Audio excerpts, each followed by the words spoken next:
Thank you very, very much. Thank you.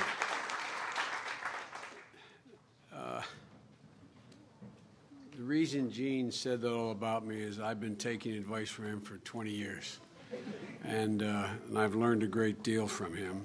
But we do share something in common, I think, with all the folks behind me, and I suspect most of you, that at the end of the day, you know, my dad used to have an expression. He said, Joey, a job's about a lot more than a paycheck. Having lost his job and having moved from one city to another, he'd always say, it's about a lot more than your paycheck. It's about your dignity. That was his phrase, about your dignity. It's about your sense of yourself. It's about your self-respect. People behind me, they have an incredible amount of self-respect.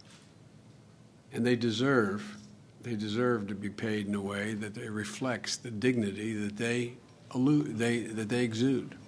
Folks, it's great to be here with Acting Secretary Seth Harris. As Gene said, Seth is not acting, man. He is doing one heck of a job, and I've enjoyed traveling around the country with him. He's first rate.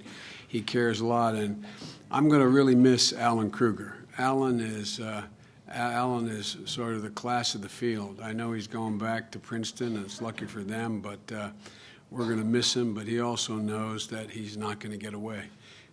It's only a telephone call. Folks, before I start, I have to say that like so many across the country, I'm disappointed in the Supreme Court's decision today. You may or may not have heard of in Shelby County versus Holder, the Voting Rights Act. The Voting Rights Act, the cornerstone of the American Civil Rights Movement, the thing that really got me engaged in politics as a young kid, got me to run for the United States Senate when I was 29 years old. That law, today's decision, upset a well-established practice.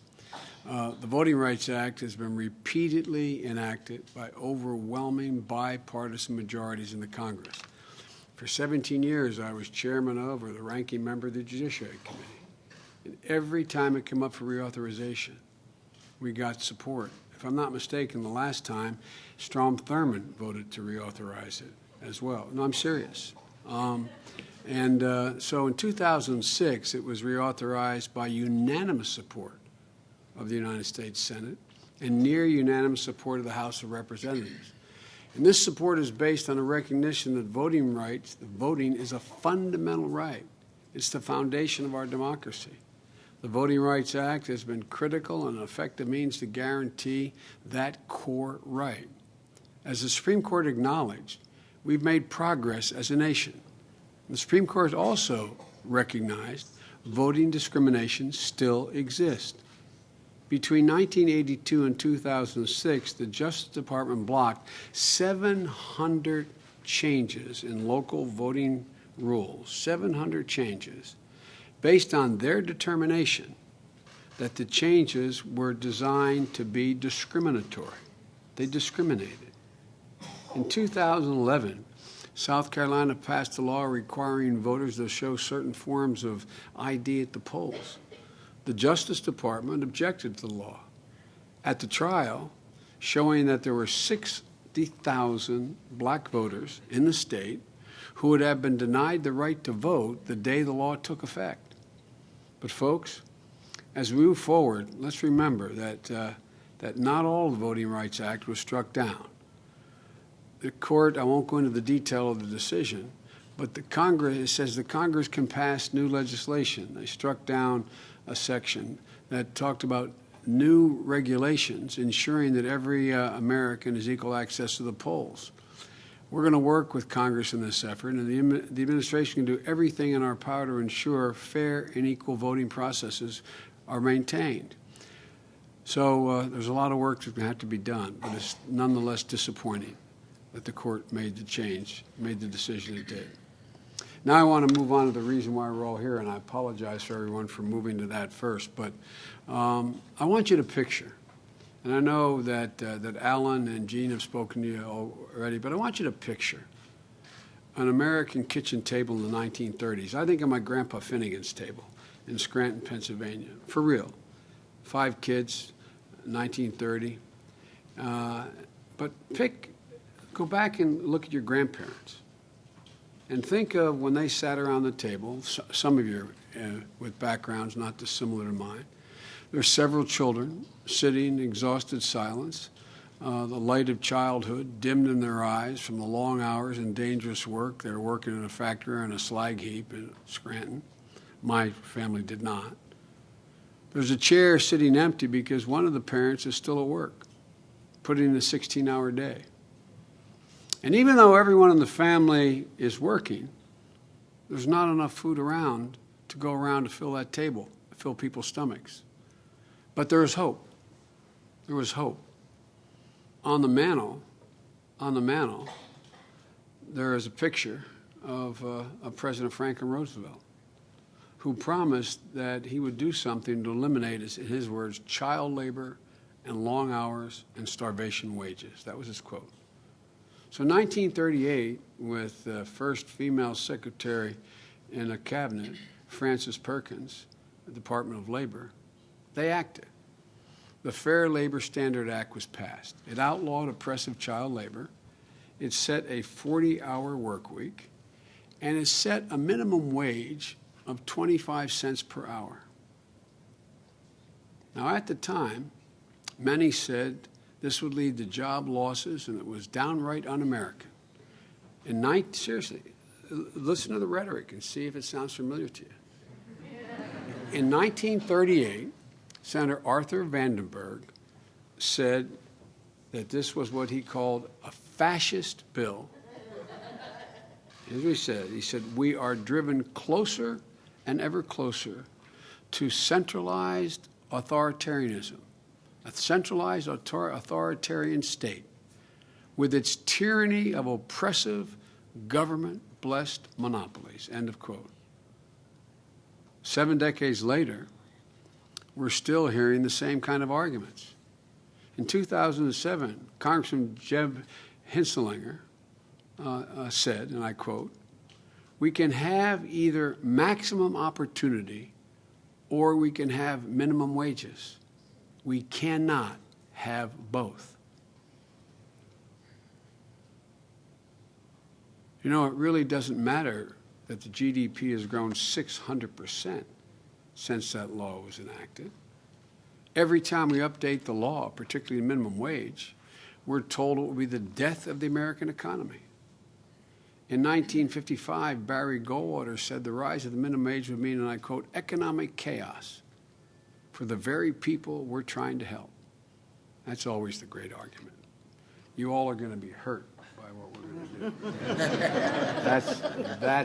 That's sort of the key. In 80, when he said he was running for president, Ronald Reagan said the minimum wage has caused more misery and unemployment than anything since the Great Depression. In 1996, after Democrats voted to increase the minimum wage, Congressman Jack Kingston said, today the Democrats say goodbye to 500,000 jobs. By the way, that year after the wage increase went into effect, the economy added 3.4 million new jobs. Look, the fact is that numerous studies using methods like comparing experiences in counties right across the line, one county in one state, another county in another state, when one state raised the minimum wage and the other did not, they've shown that increasing the minimum wage has no negative impact on employment, none. Instead, it increases employers' ability to attract, retain, and motivate workers. And it benefits workers by increasing the reward to work. Businesses like Costco and StrideRite have supported past increases of the minimum wage because it's helped build strong and stable workforces and profitability over the long run. The opponents were wrong about the future in 1938, and they are wrong now in 2013. And so we're here today to celebrate the 75th anniversary of one of the greatest laws to ever come out of this country, in my view. But 75 years later, Republicans in the House seem to think that overtime is a luxury and is not mandated by the minimum wage, by the Fair Labor Standards Act, and that you can raise a family on today's minimum wage, $7.25 an hour. These people work hard. $7.25 an hour, $14,500 a year for a 40-hour week. It's not enough to make in today's world. It's not even enough to make it above the poverty level. Folks, it's time to raise the minimum wage and keep faith with the Fair Labor Standards Act. In his State of the Union message, the President asked for an increase in the minimum wage and to have it indexed to inflation. So don't keep having this fight over and over and over again. We're also talking about raising the minimum wage for tipped workers, as was mentioned. Many people don't realize that servers in restaurants are subject to lower minimum wage because they get tips. There's a logic to that. But their rate hasn't been increased for over 20 years. We're going to fix that. These proposed increases would raise wages for over 15 million people. Think of the impact that will have on the economy, on their economy, our economy. Put a little extra money in the hands of so many consumers. Think about what it means to a middle-class family. An increase would cover all that they are now spending on groceries. Just this increase. If we increase the minimum wage, just what we're talking about, all the money you spend on a year on groceries will be equal to that increase. It's like getting a free year of groceries. The same thing goes for all the gasoline you spend for 1 year, or 6 months of your housing cost. That's what it's like. That's what it means in terms of an average family on minimum wage. And raising the minimum wage doesn't just benefit the workers behind me. It creates a proven ripple effect that increases wages all the way up to scale. The 2011 study that was referred to by Gene of the Federal Reserve Bank in Chicago found that a $1 increase in minimum wage increases household spending in the following year by about $2,800, which stimulates economic growth in local communities.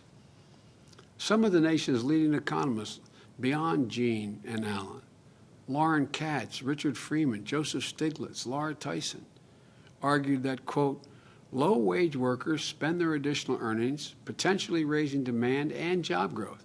Therefore, pursuing higher minimum wage at this juncture will not only provide raises for low-wage workers, but will provide some help that we need for the job front, on the job front as well. Folks, it's not like these are spendthrifts.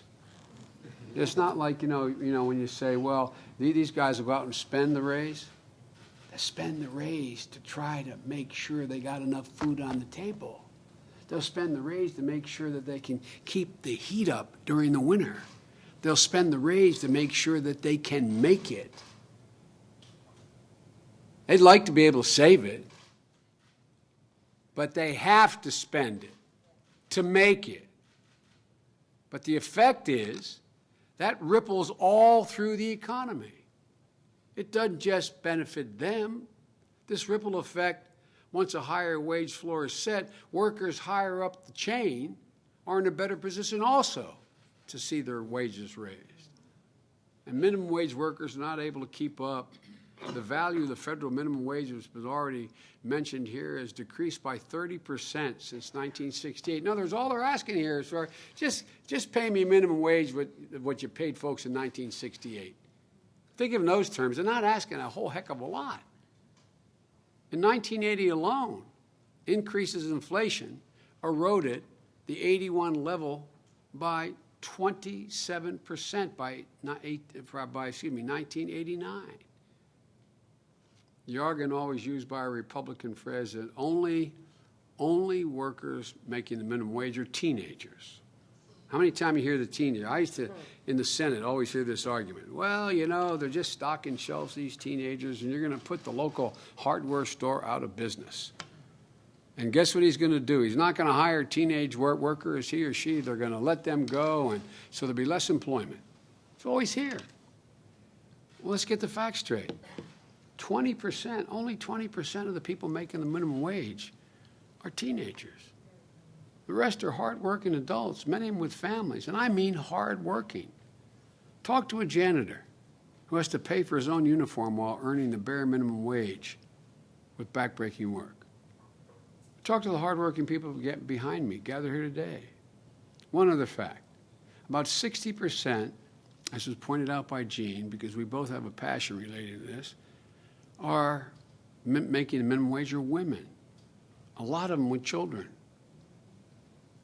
It's about time we stop treating work in fields where women are the majority as less valuable than in male-dominated fields.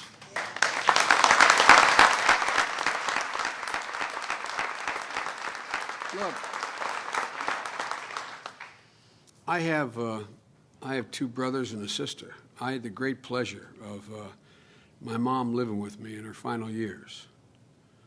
Toward the end, my mom needed help. She broke her hip. And I'm down here, and my mom was too proud to move down here. She didn't want to move to the vice president's house. So, but she stayed home in my house. And so we were there all the time. My sister, God love her, my mom used to have an expression. It said, a son's a son till he gets a wife, a daughter's a daughter the rest of her life. Well, my sister is my closest friend, and my brother Jim, who lived in Philly, they were there all the time with Mom, and then I'd be home every weekend. I got a lot of criticism. Why'd Biden go home so much in the first 3 years? Well, I went home because my mom was home. Simple proposition, and I'm not that far away. And but it turned out after she broke her hip, she needed some help. She didn't need a nurse, an RN, or even a practical nurse. She needed just somebody to sometimes help her get up in her walker, maybe unload the washing machine. My mother insisted on doing her wash, but when it's heavy, to put it out of the washer into the dryer, she needed a little bit of help. Didn't want to help, but she knew she needed it. And just make sure that there was some help making her meals. Well, let me tell you something. We went out and got great people. They were wonderful in my mom. With one exception, they're all women. And fortunately, my brothers and sisters have done better than I have. And we were able to all chip in and make sure everything was paid. But it was very expensive. Those of you who are doing the same thing with your families, you know that. Well, you know, the take-home, the care of workers, for example, there are nearly 1.8 million home care workers across the country. Hard-working and pretty professional, mostly women, who work around the clock so folks like my mom get help bathing, cooking, keeping track of their medications, which is a chore by itself, live independently in their own homes, or, in this case, with me not there. Think of all those baby boomers trying to care for their parents, seeking care for themselves. So one of the fastest growing industries, is a good thing in America, is home care. But here's the thing. As the home care business has changed over the years, the law hasn't changed to keep up. In some cases, folks work for large companies that provide these workers. They charge a reasonable price, which is a lot of money, but then turn around and pay less than the minimum wage. Not the outfit I had, best of my knowledge, but they turn around and pay less than the minimum wage for providing service. So this exception that was built in the law 75 years ago, when you go to the next door neighbor and they're helping you out kind of thing, that's not where we are today. So in December 2011, the president made a commitment to guarantee home care workers hired by third-party employers a minimum wage and overtime pay protection.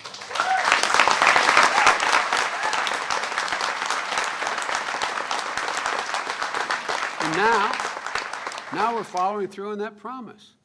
Look, the president and I and all the guys and women you met in our team so far, this administration, is now working to finalize the rule that will get this done. Look, it's an example of the basic question of economic growth and fairness.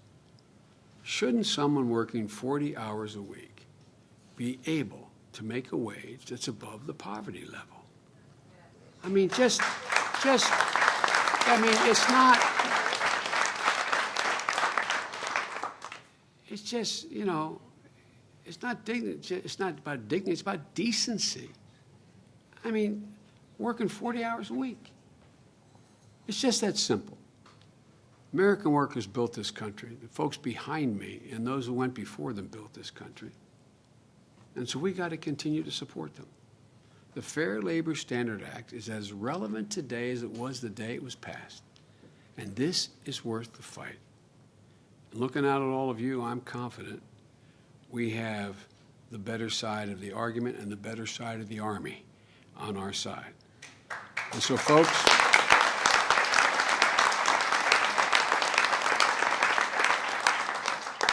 we are determined.